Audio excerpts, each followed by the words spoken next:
Olá! Hoje nós vamos falar sobre um livro que é de difícil classificação, tá? Não vamos conseguir enquadrá-lo em nenhuma estética literária, ou melhor, né? Ele pertence a várias estéticas literárias. Tá? A gente vai analisar a obra O Ateneu, escrita em 1888, né, do autor Raul Pompeia. Bom, eu digo para vocês, né, que é de difícil classificação, porque nós vamos encontrar nesse livro traços realistas, traços naturalistas, impressionistas, expressionistas, simbolistas, tem um pouquinho de tudo, e aí eu vou tentar mostrar para vocês e fazer uma análise, né, bem aprofundada desse livro. Então, para a gente começar, a gente precisa entender, né, quem é esse autor. A gente sabe que biografia não cai em vestibular, mas o autor Raul Pompeia, ele traz, né, dentro do Ateneu, ele colocou ali dentro da obra O Ateneu muitos traços de sua vida, tá? E isso de alguma forma impacta ali a nossa leitura.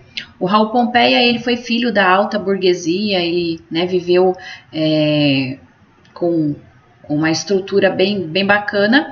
Ele foi matriculado no Colégio Abílio, lá que era um dos colégios mais renomados ao lado do Colégio Dom Pedro II, mas ele guarda fortes recordações aí desse colégio, não recordações muito boas, né, umas recordações não tão agradáveis, e é isso que ele vai usar ali como fermento para a sua obra O Ateneu. Bom, o Raul Pompeia forma-se em direito, ele ocupa diversos cargos públicos, ele briga com algumas personalidades famosas, como Olavo Bilac, por exemplo, e sendo um grande abolicionista, ele sofre com algumas questões aí, pessoais.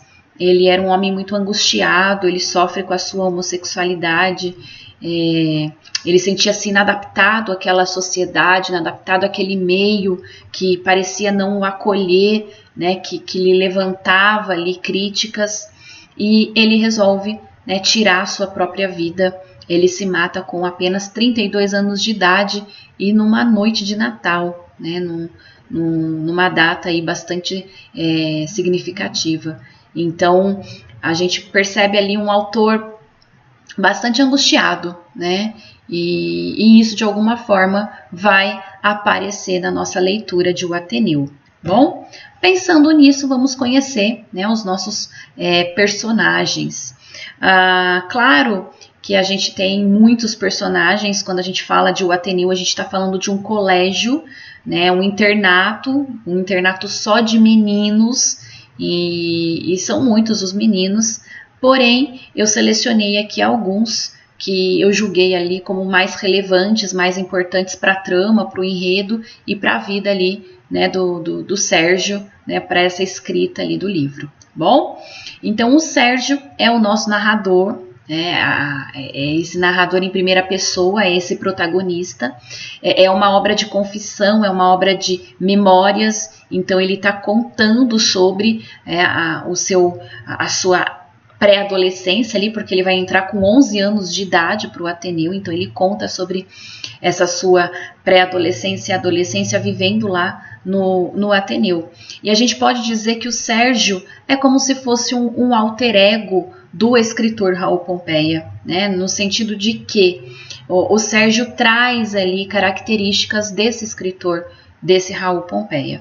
Bom, lá existia um diretor não muito bacaninha, um diretor chamado Aristarco Argolo de Ramos, que também vai ser inspirado no diretor lá do Colégio Abílio, né, o colégio onde o Raul Pompeia estudou. Então esse Aristarco vai ser inspirado nesse Abílio, né, o colégio chamava Abílio por conta do diretor que era, né, chamado Abílio.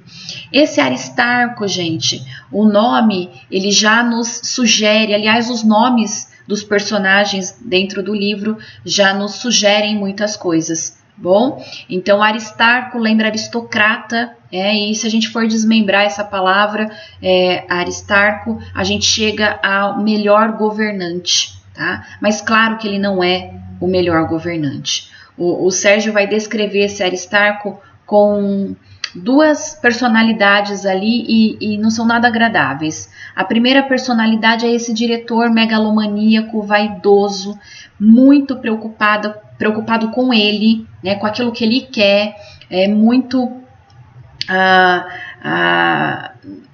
como que a gente vai dizer, né, vaidoso ao extremo de ter ciúme da sua própria estátua. Ele tem uma estátua dentro do colégio que ele vai ganhar lá no final do livro e ele vai sentir ciúmes da sua própria estátua, tá? Essa é a primeira personalidade.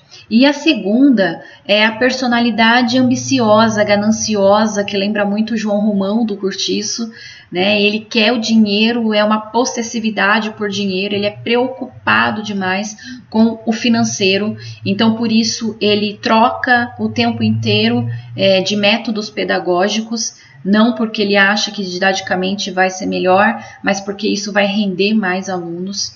Ele é um diretor autoritário demais, ele humilha, ele constrange os meninos. Esse Ateneu é um colégio ali que vai representar o microcosmo daquela sociedade. Bom, a gente vê as coisas acontecendo ali dentro do Ateneu, é como se fosse uma pequena miniatura, né, de uma macro, de uma coisa maior. Bom, então é um microcosmo dentro de um macrocosmo, vamos pensar assim. E esse Aristarco era casado com a Ema, a Dona Ema, uma das poucas figuras femininas do livro. A Dona Ema e a Ângela aí são as mulheres que aparecem no livro. Dona Ema tem 30 anos, é uma mulher muito bonita, e o Sérgio, ele no finalzinho do livro, ele vai encarar essa Dona Ema como uma espécie de mãe, mas também como uma espécie de amor, de atração amorosa. Então a Dona Ema faz um papel ali de relevância na vida do Sérgio. Bom, Dona Ema é uma personagem inspirada na Ema, né, lá de uma obra chamada Madame Bovary, lá do Gustave Flaubert, lá da literatura francesa. Bom, e vejam que a curiosidade do nome Ema, né, Ema é um anagrama da palavra mãe e também um anagrama da palavra ame, né? Então você tem ali o Sérgio amando no sentido de atração amorosa, física, carnal, e você tem ao mesmo tempo ele vendo essa Ema como uma mãe. Bom, a Ângela é a empregada, é a camareira, é a quem cuida da limpeza do Ateneu, e ela sempre é vista, gente, com uma sexualidade bastante forte. E essa Ângela, ela é descrita pelo Sérgio, lembra que é um livro impressionista também, então ele coloca ali as suas impressões sobre a sociedade, sobre o ser humano, sobre tudo aquilo. Então toda vez que ele descreve a Dona Ema, é de forma romântica, e quando ele descreve a Ângela, é de forma sexualizada, carnalizada. O Egbert, ele vai ser ali um grande amigo do Sérgio. O Franco, o livro trabalha com a ideia do evolucionismo, né, a lei dos mais fortes. Os mais fortes sobrevivem, os mais fracos não. E o Franco vai representar esse mártir, essa vítima, né, esse fraco, o nome, né, Franco, fraco. Tá? O Franco, ele representa aquele menino que vai ser humilhado o tempo inteiro, vai estar sempre passando por penitências, por castigos, ninguém quer ser amigo dele. Então nós temos ali a figura, né, desse pobre coitado na imagem do Franco. Temos também um personagem chamado Américo, o nome também é super curioso, porque o Américo entra contra gosto nesse colégio, e ele lá no final da história, já tem que dar um spoiler aqui, o nosso Ateneu termina incendiado, né? E supõe-se no livro que quem incendiou esse colégio foi o Américo, que estava muito mal ali, não gostava, né, de estar ali, e ele incendeia. Aqui, gente, nós podemos fazer dois tipos de considerações, tá? O primeiro é essa questão do Ateneu, né, esse espaço físico, o que lembra um traço naturalista, você dar título à obra representando o espaço físico, né? Isso é um traço naturalista. A gente tem a obra O Cortiço, a gente tem a obra Casa de Pensão, né, que são obras naturalistas e que o título falam sobre o espaço físico. E aqui você tem o Ateneu, né, o título que fala sobre esse colégio.